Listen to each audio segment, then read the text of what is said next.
హనుమ యొక్క విజయగాథ నుండి దేశకాలములతో సంబంధం లేకుండా మనం అందరం నేర్చుకోవలసినటువంటి పరమోత్కృష్టమైన సందేశం ఆయన వినయమే. నేను ఏవో అక్కడక్కడ కొన్ని మచ్చుతునకల వంటివి మీకు చూపించాను. మీరు హనుమ జీవిత విజయ గాథని ఈ కోణంలో పరిశీలించండి. ఇదిగో ఇక్కడ హనుమ అతిశయాన్ని పొందారు అన్నది మీకు ఎక్కడా కనపడదు. అంతటి మహానుభావుడు.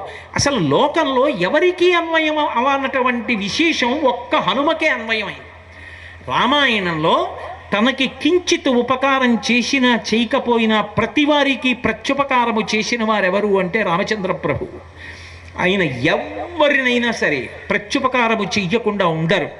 పైగా అసలు ఉపకారము చేయించుకుని మరిచిపోయి ప్రత్యుపకారము చెయ్యకుండా కృతజ్ఞతతో ప్రవర్తించడం రాముడికి సుతారము ఇష్టమైన విషయం కాదు.